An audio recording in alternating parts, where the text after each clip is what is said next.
Any use of coercive means to force order towards a single place is fraught with issues, right? I'm much more interested in how can we create ground that enables 1,000 experiments to flourish, right? And how can we coexist and collaborate even with very different value systems? Any attempt to force one value system on everyone in it is not going to work. It's just going to get resistance. So if you want to change a system, first fall in love with it so deeply that you no longer feel a need for it to be any different than it is. And in that moment, you are maximally positioned to help it evolve into the next version of itself, whatever that may be.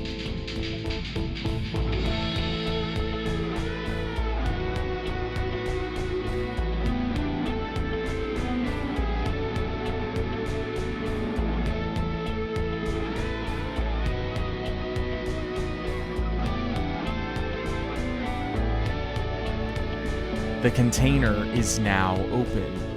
Brian Robertson developed Holacracy, which is a non-hierarchical way to structure businesses. It's been used at all different scales and in all different industries, from places like Zappos and Medium to small enterprises of 2, 3, 4, 5 people, and of course, everywhere in between. We talk about how social organization and our workplace structures impact human consciousness. And we even get into how, at a social and political level, we can think more spiritually, more magically, and more wisely about how to bring about change and where this thing called human history is headed. All that and more in this conversation with Brian Robertson. Our consciousness is so determined by the social structures we spend time in. And so before we get into Holacracy and a lot of the contributions you've made to social structures, I want to hear from you about the most common social structures today and their impact on consciousness, thinking particularly about our workplaces. Yeah, there's a great quote. I forget where I got it. It's we shape our tools, and then our tools shape us. And my friend Max Borders has got a bunch of books out. He's a great author. He has a variation on that, which is we shape our rules, and then our rules shape us. And I find this fascinating. I see it all the time in the work I do. How much people are both creators of their system, but also products of it. Right. And when we have, if we look around, especially in organizational life, right, if we look around at the kind of modern structures and how organizations operate, they naturally shape and produce certain behavior, especially with, some of the human nature thrown into the mix there of, we evolved from primates that tend to social groups where there's a lot of focusing on checking status and all that.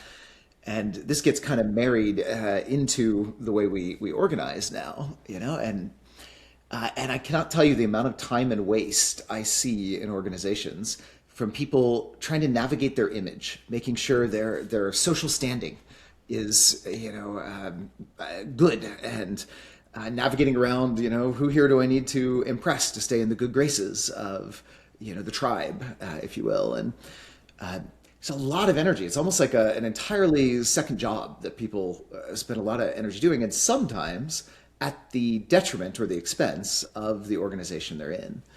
It's and that's where really the issues start. It's when we have organizational forms and structures that tend to naturally evoke and incentivize the kind of behaviors that, of course, make sense. Of course, people do it and are at the very least wasteful, and at most can be directly working against the organization's purpose and ends.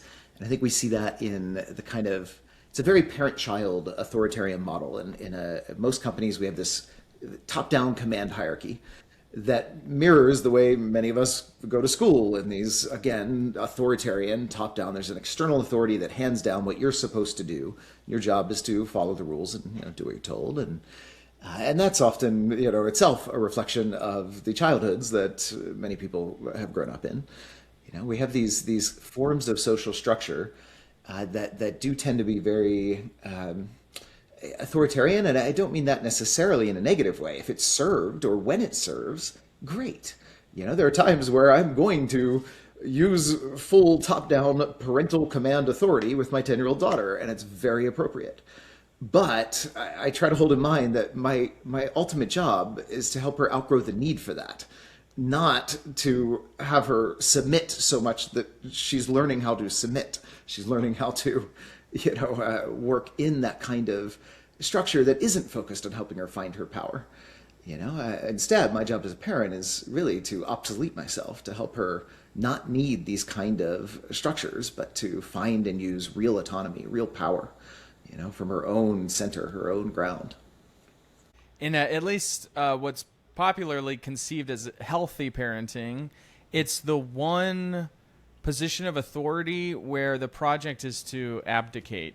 Yeah. It's like to just slowly get rid of your authority.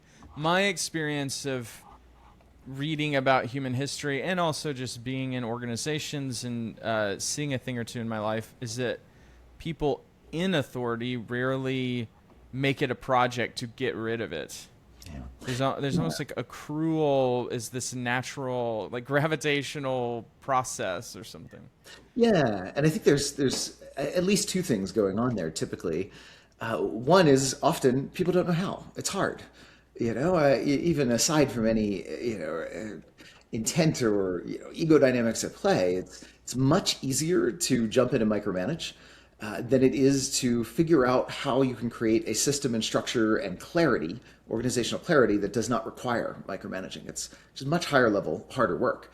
And we don't have a lot of practice at that in organizations today. There's not a lot of frameworks. There's not a lot of focus on that. It's something good leaders do, right? Good leaders know how to create leaders. Mediocre leaders create followers. And, but so that's one thing. The other thing going on is, of course, you get the natural, the attachments, the ego dynamics. It often is, at a certain point in development, it feels good to have more and more responsibility and authority. You feel important. And so there is something there that's easy to hook onto, to start forming an identity structure around, to build like my sense of self-esteem or self-worth based on, what's the span, the scope of authority? Am I super important and everyone needs to come to me? And, which can feel great. And it can also be a significant obstacle or bottleneck. And it's missing, honestly, it feels even better to be the kind of leader who creates others that are so empowered and such good leaders themselves that your work is not one of micromanaging. It's one of nurturing that environment, that ground. I'm tapping into this way that we started the conversation with how we make the rules and then they shape us. So then there's this opportunity or this project available to the human race to tweak rules consciously to mitigate or eliminate the issues of authority. I see a lot of that. I mean, that is a pretty straightforward description, I think, of like something Holacracy seeks to do, one of many things it seeks to do. But so maybe could you explain, even just briefly, like what is Holacracy? How does it solve this organizational issue? Yeah, it's a difficult thing to describe, but you can think of it as a management framework. What makes it difficult to describe is it's so different from what we're used to. It's very easy to kind of hear what we're used to in it. So it's a management framework that doesn't use a command hierarchy of managers, telling people what to do. There is nothing that looks like a command hierarchy of managers in it once you've fully done it. There may be some steps to get there, but now when I say that, though, here's where all the reasons it's difficult to describe. People instantly often have an image that has some mistaken ideas in it. When I say there's no command hierarchy of managers, they often think I'm saying there's no structure, right? And then of course from there, how can that possibly work? Well, really probably doesn't if there's no structure. Companies running with Holacracy are more structured, not less, more structured than a management hierarchy. A great example of this that we're familiar with is the human body. There's trillions of cells working together, collaborating in harmony, and yet there's no CEO cell telling the others what to do. There's no command hierarchy of cells. Every cell has autonomy, right? And yet it has some responsibilities that go with that, and yet it's part of a larger system. Right? The heart's job is not to boss around the muscle cells and nerve cells and blood cells in the heart. It's to build on their autonomy a larger whole functioning system, not to jump in and micromanage how those cells do their jobs. It's a different kind of hierarchy, one that's called a holarchy, hierarchy of increasing wholeness, where there's autonomy at every layer. So Holacracy has more structure, far more. And yet the structure is more real, it's more clear, versus a conventional management hierarchy. When's the last time you went and looked something up in your job description or your coworker's job description? Nobody does that. They're not real. They're not how things are actually organized. They're artifacts. With a company running with Holacracy, the structure becomes the ground, the power structure. It's how you know what you can expect from each other. And then there's a way to change all of that and evolve it so it can be a learning system. Another common misunderstanding is people tend to think if you say there's no command hierarchy managers, all decisions must get made by some kind of meeting or consensus or something like that, which is ironic because that seems to be what happens often in management hierarchies, where we have these big, long, painful meetings where we talk and we try to come to buy-in and consensus. Holacracy is more autocratic than a management hierarchy. It's just a decentralized autocratic system. So everyone's kind of like the CEO of their roles and will fill many roles in this system. So I know what I have the authority to decide, and you know what you have the authority to decide if we're working together. And we know where the boundaries are, and we know how we can navigate and update the expectations between us. Right? It's a very different kind of structure, and one much more like nature organizes. Autonomy at every layer, real responsibility at every layer, and yet an integration into a larger whole. That last point and the model you use to describe Holacracy as cells in the body that then organize in organs and bigger and bigger systems, it has me wonder, like biomimicry, the engineering approach of finding things in nature that worked and trying to mimic that. I wonder if that was a self-conscious method you used while developing this organization, or if that, like, you just noticed, like, oh shit, it's the same. Yeah, I love the question. I get this particular question a lot because it's so easy to assume the former, that it was an intentionally designed thing, designed to mimic biology, But actually, you hit on it on the latter part of your question. It wasn't. It was actually an experimental thing, right? We weren't setting out to apply our ideas on the way we organize. We were trying to discover what's natural. So we went looking for what gets in the way of somebody who senses something that could be better from driving meaningful change with what they sense. We wanted an organization. We call those tensions. You sense a tension. Something could be better than it is, more fit for purpose. We wanted an organization where any tension sensed by anyone, anywhere in the company, has somewhere to go where it can get rapidly and reliably processed into meaningful change. And so we kept looking at what's in the way of that.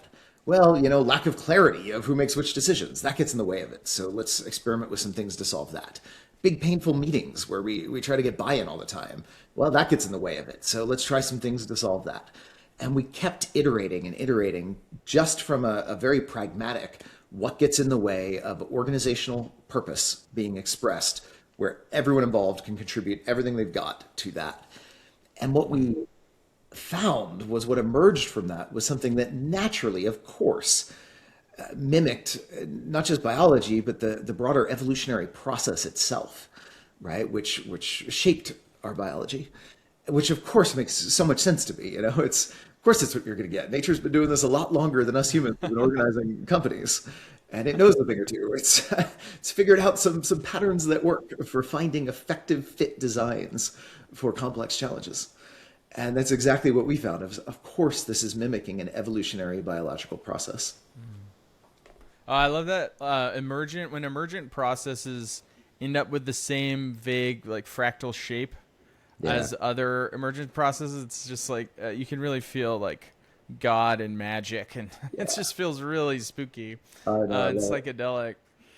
Yeah. And I'm really feeling into this process of looking at the organization and dissolving the walls that are there. And to me, as I feel into it, this is where we start to move in. I think a lot of people consider industrial organization and economics as the driest, least far out space.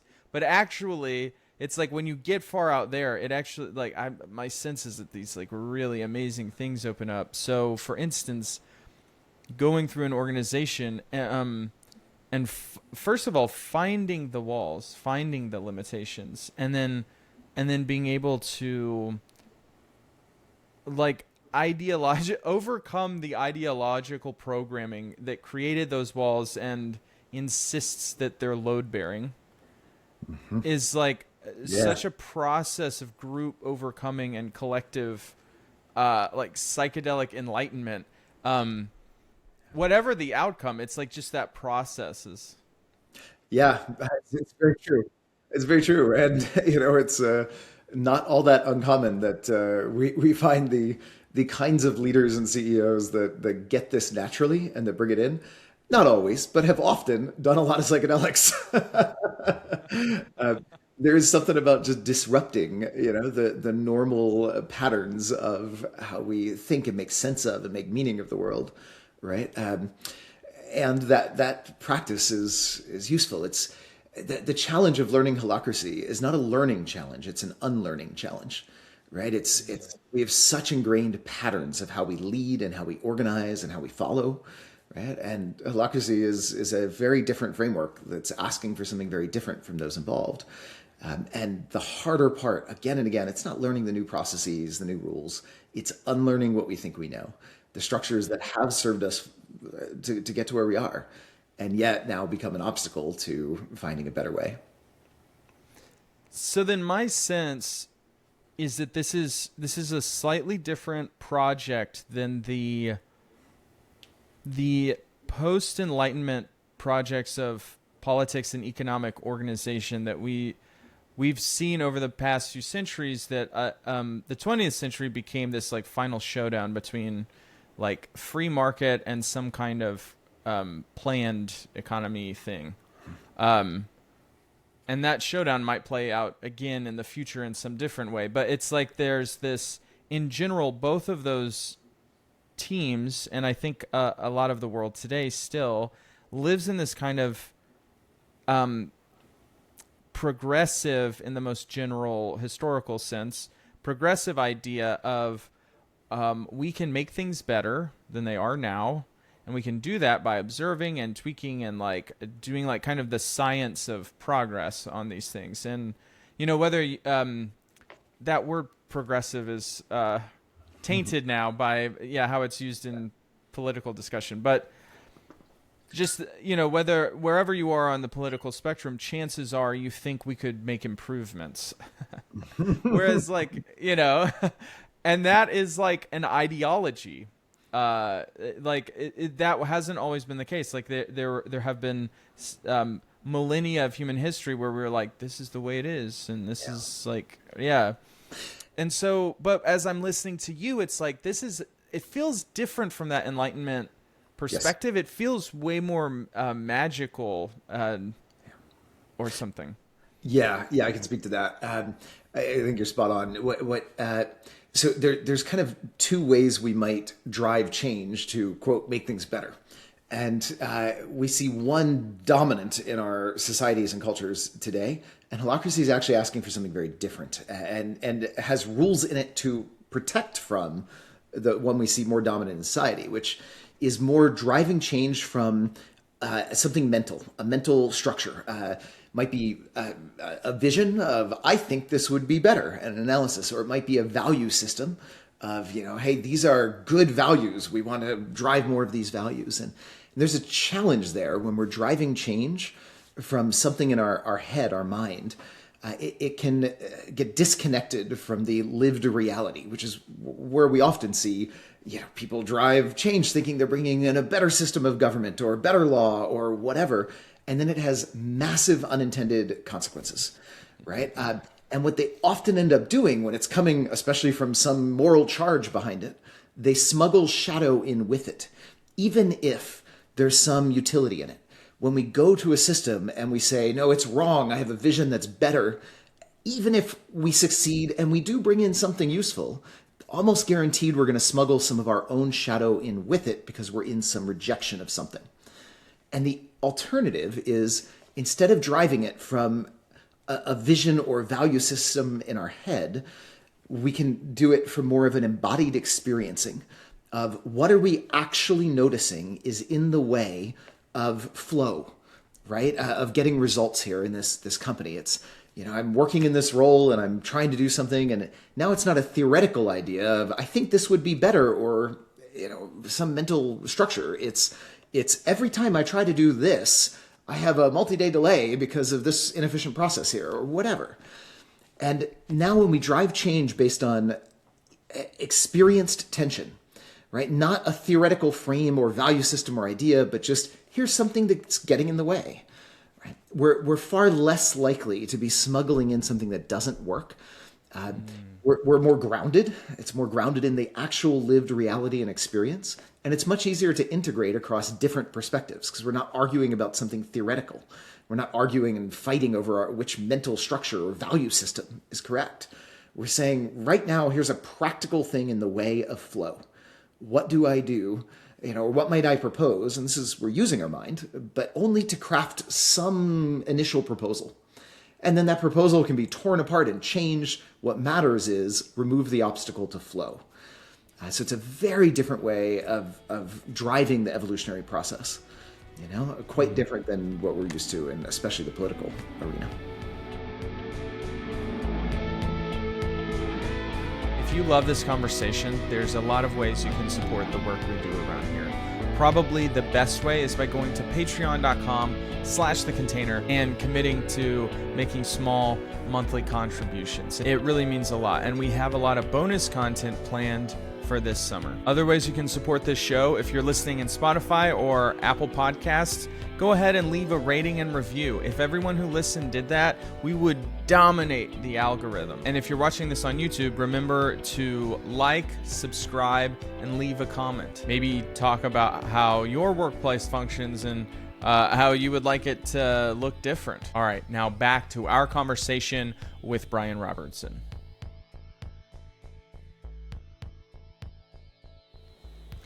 I'm really excited by this idea of the Enlightenment era politics projecting sort of a cartoon image of the world they would like, the Big Rock Candy Mountain we're all headed to, if we just do this thing. And so then you're trying to conform reality to Big Rock Candy Mountain. Which is usually a vision that a few people are considered the custodians of. And then maybe there's an organization to protect the custodianship of the vision. And then, lots of ink spilled over how we know that we got to Big Rock Candy Mountain. Where is it? And then there's this like way more animal, like Taoist sort of flow state, optimizing for flow state. And it's compelling, the differences there. There's like, there's so many places to go, like brain hemispheres, or like different like spiritual forces that at play in either of those. But I want to start first by asking a question about this, like flow. To me, seems like very untroubling, or it's not. Small incremental change towards better flow feels safe in some way. But then also, like, there are cascades that can happen in opening up channels to more and more flow. That if there isn't vision of like, well, what are we doing and what are we supposed to do? Like, if there isn't some kind of moral order, moral just meaning like a way to arbitrate through the chaos of all possible realities. Yeah, like how does that tension get managed? Yeah, could you speak to that? Yeah, it's not any flow. It's flow towards a defined purpose, right? And then of course that brings up the question: how do you set that purpose, right? Which I find the most effective methods I know for that are ones that are more. They focus on it more of as detective work than creative work. It's not let's choose and decide what the purpose is, but let's uncover what is this organization's natural greatest contribution it could make. What is this thing and all its history, the people, the brand, the history, the materials, the everything it's got available. What is it most naturally kind of here to do? And some of that is instilled by the founders in the early DNA of the organization. Some of it might be just happened into in the environment, a unique role to fill. But when we get clear on that purpose, then we're optimizing for flow towards that purpose, right? Not towards any possible purpose, but towards that purpose. And that also provides a gating. It's not just this is the difference between an organization and just any old group of humans or community, right? Get any old group of humans and community, and everyone might have very different purposes that they're there to serve, right? And they come together and maybe collaborate because it serves each of their individual purposes. But in an organization, we're opting in. We're saying, there's a boundary, there's a membrane around that organism. And when we are invited in, it is with an understanding that you are here to serve this purpose, right? And so if you feel drawn to serve this purpose, then by all means sign up for that. And if you don't, this is not the right organization for you, So there is kind of a gate there. And then once we're in, now, great, we can set aside, hopefully, if we've taken a job, it's because it's compatible with our own purpose. There's something here that inspires us. Might not be our own purpose exactly, but there's something here we feel resonant with. Even the companies I've founded, their purposes are not exactly my own personal purpose, but they're ones that I feel deep resonance with and want to serve for a while. And then we're looking at optimizing flow towards that purpose. Mm-hmm. Whoa, I love the way that it utilizes a unique element of socially organizing a business is that it's limited to people who are choosing to be there. Yeah. Yeah. Yeah, and there's a way, there's like organizing in different ways, like political operations or like, on the level of nation state. People can say they opt in, and a lot of people just get this vague, they're born with sort of a vague, like, hey, I like the place I'm from. We're lucky in that we have that. But because people aren't really opting in, they're, and through great trial, they could move to a different country. But even then, it's like such a struggle. It's hard to say we opt into where we are. So then we kind of lack that ability on politics. Yes. Yeah, we do, which is why any use of coercive means to force order towards a single place is fraught with issues, right? We don't have, it's not the same opting in. There's not a same single organism, single purpose kind of thing here. And man, we I think do such a disservice when we try to force our vision, our idea of the one right way on everyone else, whatever that way is. I'm much more interested in how can we create ground that enables 1,000 experiments to flourish, right? That allows like, hey, if this is working for me and the people, around me, then great, let us do our thing and you do your thing. And how can we, coexist and collaborate, even with very different value systems. And that's the challenge of society, right? And any attempt to force one value system on everyone in it is not going to work. It's just going to get resistance. It's just going to get pushback. It's going to create shadow. Ooh, that it's interesting. It has me think that the economic generating organizations. I mean, this is not a new idea. Most communes have some kind of cottage industry at the core of it to sort of economically sustain, but then you use the heat of that central fire to warm, and then you get to opt into a whole lifestyle, or even where you live, and how the culture of how people get married and have children. And yeah, it's there's something I sense is that you imagine that is like a way forward for humanity or something. Maybe I'm probably just projecting on you, but Yeah, I would love to see more ability for people to opt into whatever way of achieving order works for them. I'd love to see competing legal systems, courts. We've had this at different points in human history. There was medieval Iceland for a while, had something similar to a feudal system, except as a serf, you chose your lord. And, they've filled law and all these other taxation. But if you didn't like it, you could just choose a different lord. And that lord then became your defender, your legal, court, basically, and all that. And the system actually worked for quite some time very well there, where, people could kind of opt into what governance code worked for them. And there's ways to settle disputes across them and all that. We have this even in modern society when disputes cross national borders. Rarely do we have to resort to bloodshed and war, right? There are standards for reconciling very different legal codes when there's a dispute that crosses a border. And that could be a country border, even states in the U.S. borders. There are legal norms and standards, because generally courts on both sides want to have some way of reconciling different legal codes, right? So I would love to see a society with more experimentation possible and more freedom of choice. So, people want to live under one system of rules and order, they can. If they want to try a different one, they can.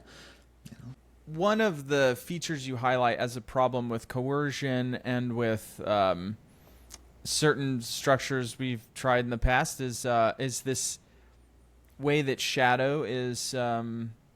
there's like a Trojan horse full of shadow that often...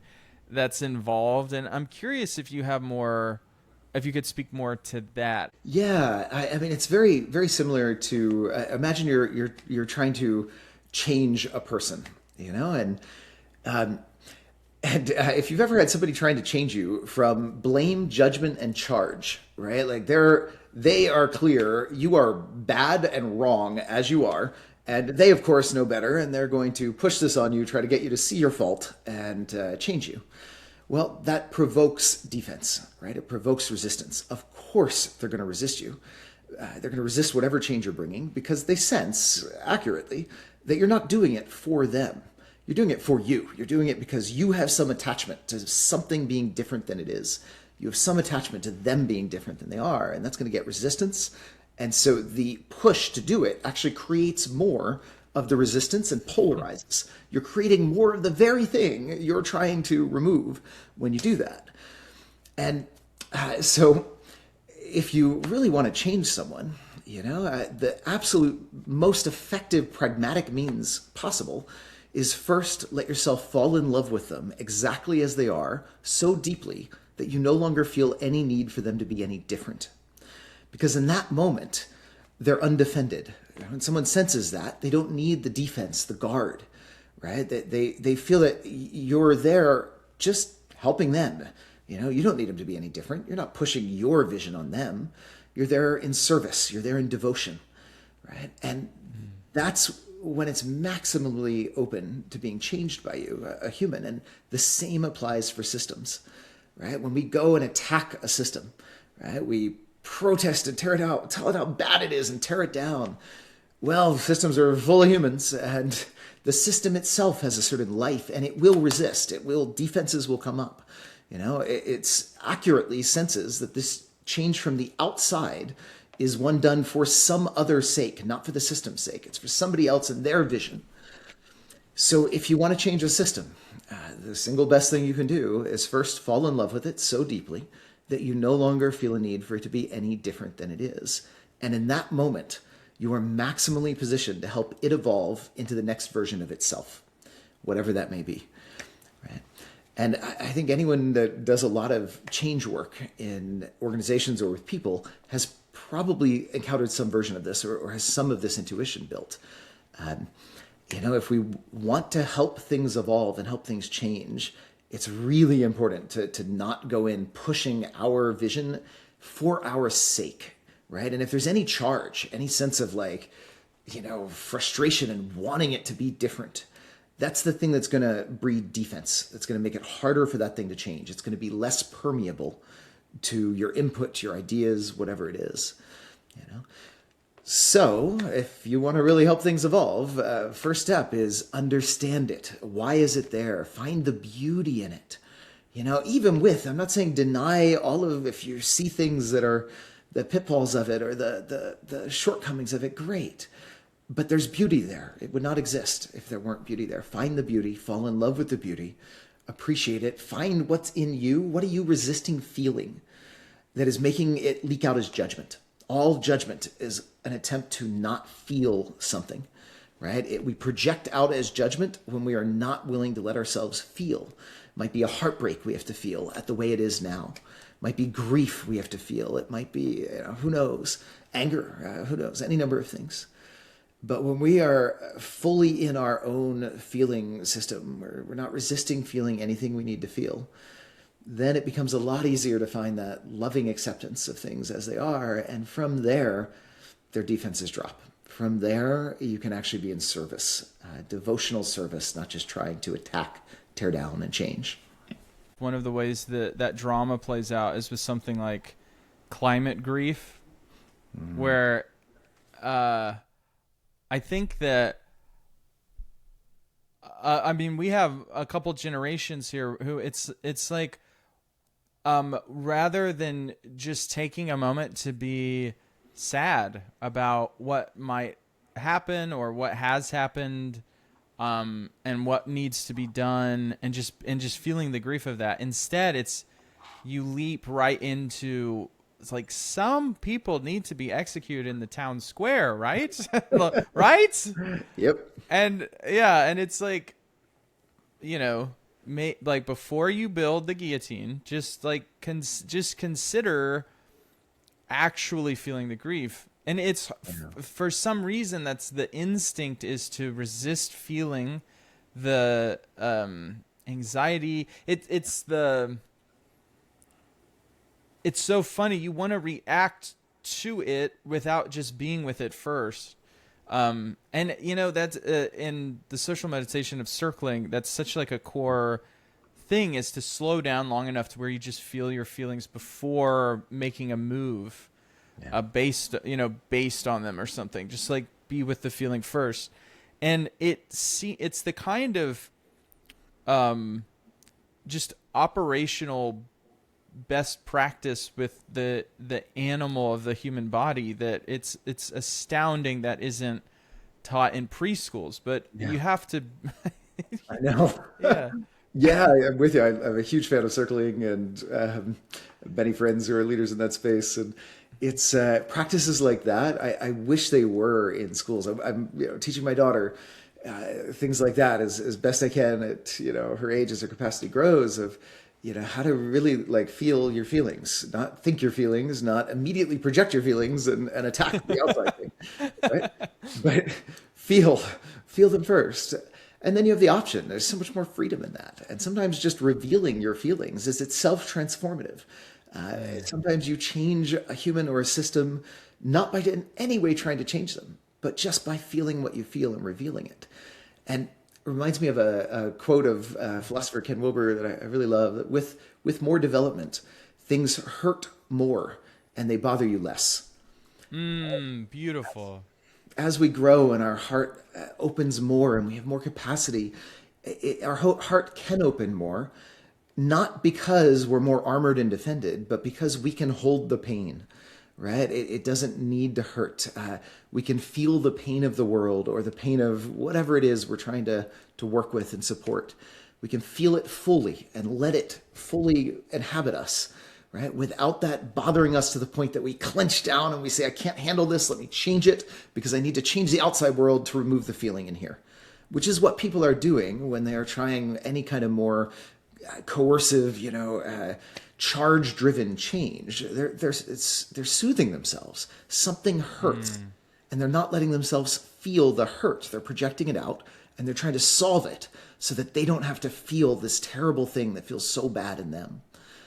But my God, there's so much more power in feeling the thing, fully feeling the thing, right? And then letting whatever flows from there flow not from resisting my own feeling, any change smuggled in from resistance.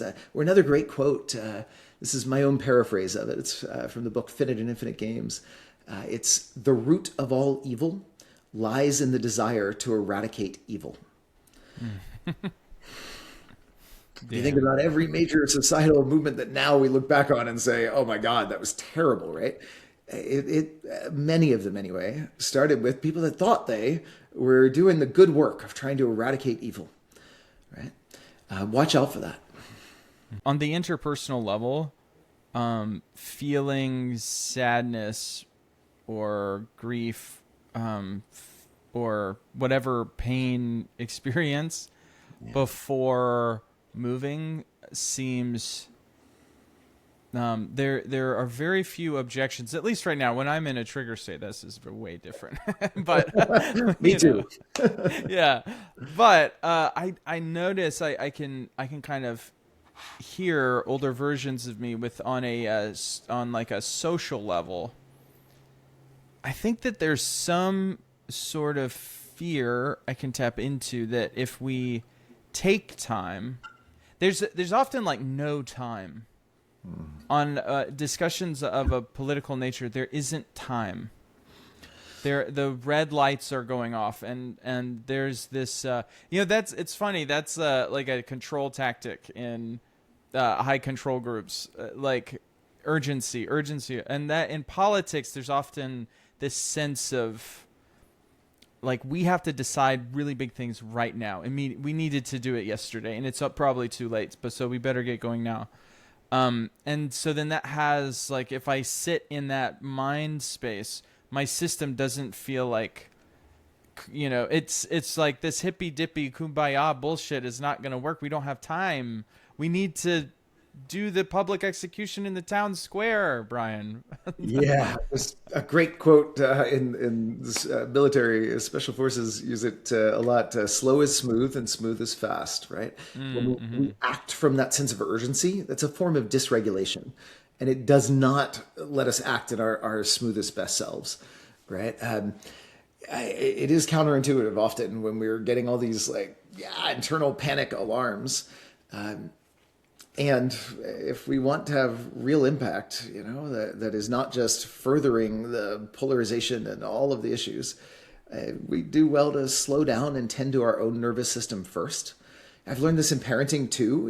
If I am way better off just taking a pause if I'm, feeling a little dysregulated than trying to parent in that mode, whatever it is. And maybe I do some interim bridge thing to just give enough space that I can take a moment, center myself.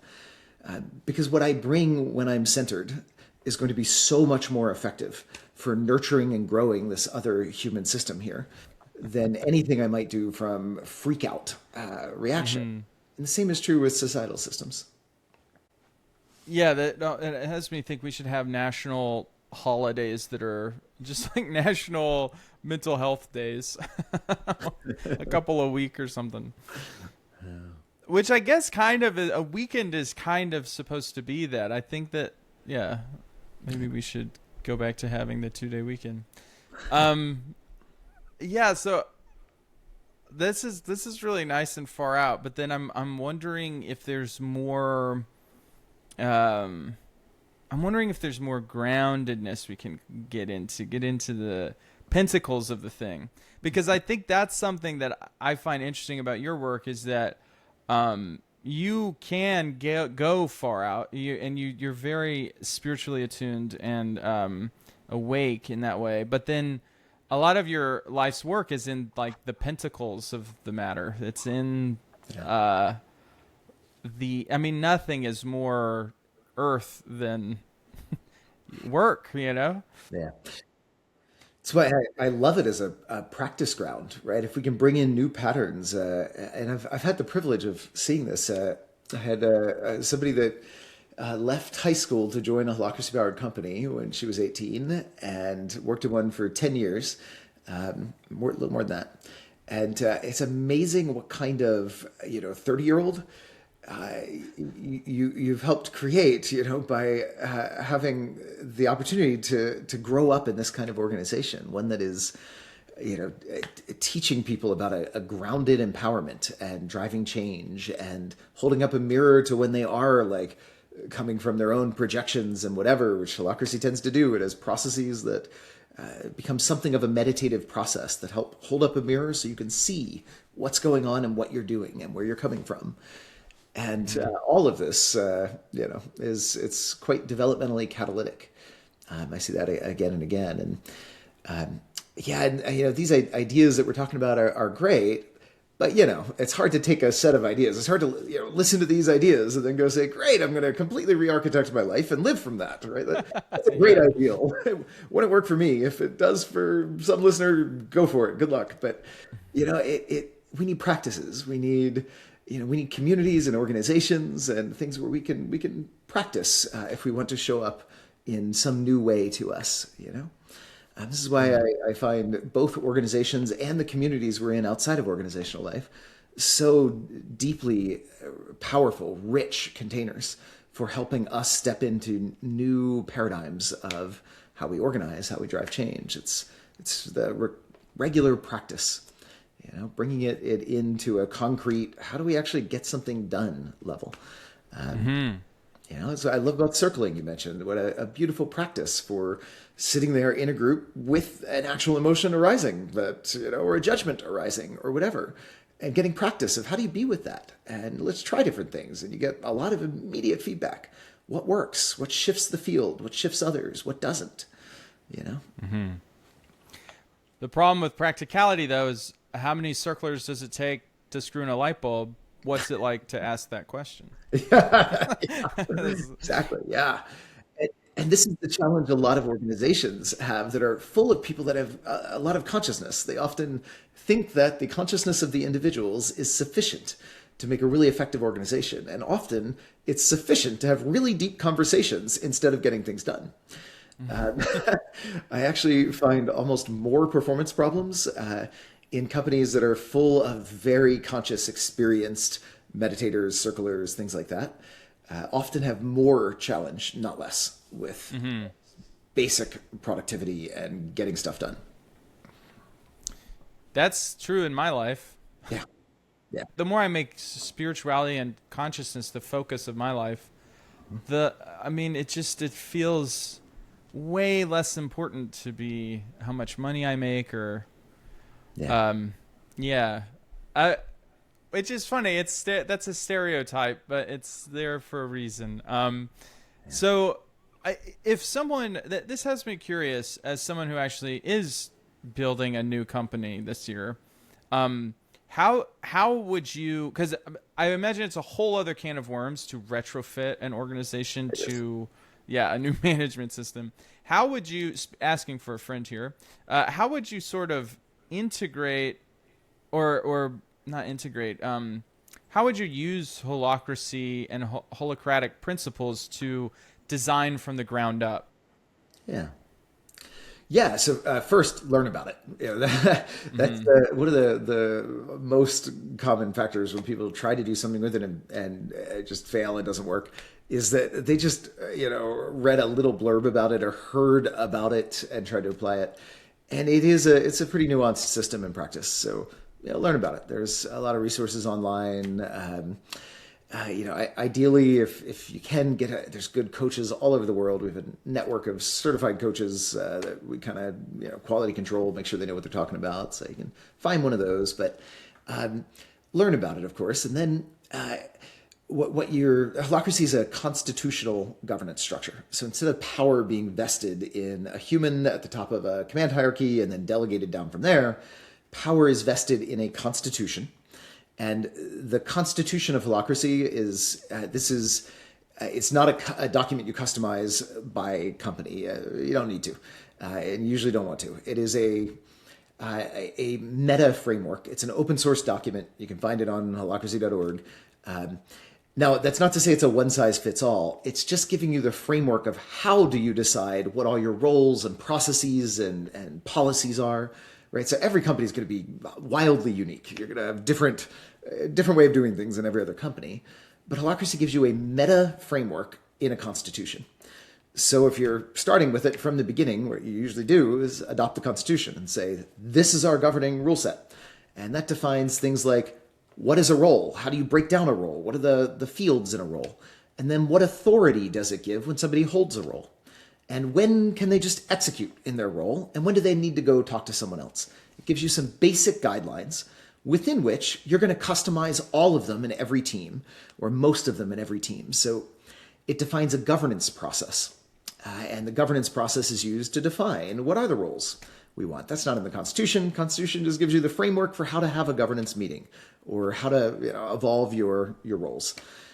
It's up to you to then hold your governance processes and decide, what are the roles? What are the expectations on a role?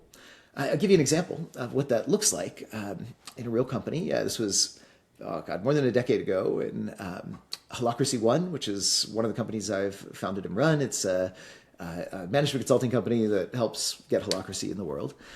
And as part of that, I do a lot of public speaking like this and like conference talks. And I fill a role for that, my Holacracy spokesperson role.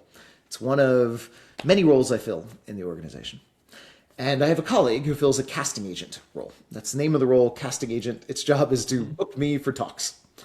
And many years ago, we had this tension where, we start by just trying to work together. And if everything works, great. You don't need to spend a lot of time trying to document structure. If it's working and flowing, let it flow. But where there's tension, there's an opportunity to get more clear and explicit and involve something. And there was tension. Our casting agent was getting frustrated because she would spend a lot of time negotiating with a conference organizer to have me do a talk. She'd plan a session, and all that, and she'd present it to me. And then I'd say, no, I'm not going to go to that. Not worth my time, or wrong audience, or it's not big enough, or whatever. And, she felt disempowered and frustrated. She spent time, she built a relationship, and then I shoot it down at the end of her process. Right? But she has autonomy to fill her role, and I have autonomy to fill mine. So this is where governance comes in. So she comes into our governance meeting, and she makes a proposal. She proposes adding an accountability, which is an expectation, on my Holacracy spokesperson role. Not on me, but on the role of spokesperson that I happen to fill. And she says, I want the spokesperson to be accountable for defining and publishing the list of criteria you're going to use to assess whether to accept or reject an engagement. She said, because if I could see that criteria, I could assess it myself in the beginning before I waste a lot of time. Right? So she wanted me to define it and stick to it. And that proposal took 2 minutes in our governance process, partly because we're not looking for consensus. It doesn't matter if everyone thinks it's a good idea, if everyone's bought in. All that matters is, does anyone see a reason why that's going to get in their way of doing their work? If not, we accept it by default. And if there is a reason that it's going to get in the way of somebody doing their work, that doesn't stop it. We just have a puzzle to solve. How do we solve her tension without getting in the way of someone else's work? In this case, it took 2 minutes. And at the end of the process, she was able to turn to me. We got a new expectation on my role, and she was able to say, so when do you think you'll have a draft of that criteria for me? Now, the interesting footnote of this story, I'm a seasoned CEO and the founder of this company. She was our newest hire right out of college. In what companies do you know where the newest hire right out of college in 2 minutes can add an expectation onto the founder and then turn to him and say, when will you have that done for me by? Right? Because it's not about the politics and the status and all that. It's about there's roles to do and she's got work to fill in her role. So this is the way a company has evolved with Holacracy. It's not by trying to define it all right the first time with some upfront structure and design. It's you start with a framework. You say, we're going to just start doing things, but here's a framework for us to clarify the roles involved. Maybe you start with a rough set of some basic roles, not trying to define them all like a job description. When we start, some of our roles have just a name and a purpose statement and nothing else. And then over time, you start realizing, oh, hey, there's something here that is ambiguous or something that's just, the process is inefficient. There's some obstacle to flow. Someone feels tension and you make a proposal and you evolve it. And you keep doing this in every team throughout the organization again and again and again and again. And you have an emergent living organism at that point, organization. You can look at my company's org chart, all the roles, all the policies, all the processes, and I can't tell you who designed it because no one person did. A process designed it, evolution designed it. What we did was put in place a framework. a framework that vested authority in a constitution, which empowers a governance process, which empowers the roles we fill in the company. Right? Very different way of breaking down authority. Still gets us to clear roles, clear process when we need to. To the extent it's ambiguous and not causing tension, that's great. You don't need to waste time. Just go use your judgment and do what makes sense to you. And when we have tension, we'll clarify and we'll evolve. Whoa. I'm curious what kind of organizations have taken on Holacracy. I've seen lists as Zappos is the one that always shows up first because that, I mean, you know, an Amazon-owned company is, yeah. But I'm curious, what you've seen as companies have brought this on and what kind of companies take it on. Yeah, I'm surprised at the diversity. I mean, it's everything from, you know, 2-person companies, just a little small, but 3-person companies, it's used by a lot of them, to about 2,000 is the biggest that's across the entire company. But there are departments in much larger companies that run with it at a department level. And they're all different industries. There's, you know, blue collar, white collar, you know, knowledge work, retail, just business to consumer, business to business, all over the map. Grocery stores. It's really quite diverse. The thing that seems to unite them all is usually about the person bringing it in. You know, it's usually about founder, or sometimes it's a leader somewhere in a bigger hierarchy. Usually those people have a decent amount. They've done some self-work. They already have a sense that there's got to be a better way. They already have a sense of, like, they can see the system, they can feel the system issues, and are aware that, like, something in the way they're organizing now is wasteful, or is just leaves something to be desired. There's usually some more consciousness there, some more development there. They're often the people that have, they're circlers or meditators, or, you know, it doesn't matter any specific discipline, but there's some kind of discipline that they found their way into that has been powerful for their personal growth, that has given them, you know, a unique perspective on systems and dynamics. So it's usually more, that's the common thread, as opposed to type of industry or, you know, anything like that. Mm-hmm. Well, as we're approaching the end of our hour, if someone has an organization they're curious about Holacracy, I imagine you can help them. But how do they get to your services and your consulting? Yeah, best way to start is the website holacracy.org, and everyone misspells it. It's HOLACRACY.org. HOLACRACY. Like hola. Yeah, holarchy is the root. Yeah. If you go to that, you'll see on there, there's everything to fit any budget. There's, you know, free forums, or you can buy my book for cheap. It's hard to learn a sport by reading a book about it. And this is more like a sport. It's a practice, right? But there's also online trainings that have a lot of simulations to learn. There's coaches. There's a whole network of coaches all over the world. But website's a great start. Nice. And that'll be in the show notes below. Man, thank you so much for coming on. This is such good stuff. I love social organization. It's so far out. It's people sleep on it. They don't realize how cool it is. Yeah, thank you, John. It's been delightful being interviewed by somebody that you know, has their head in some of these more nuanced territory we've explored. Awesome. Well, yeah, thank you for coming on The Container. And with that, The Container is now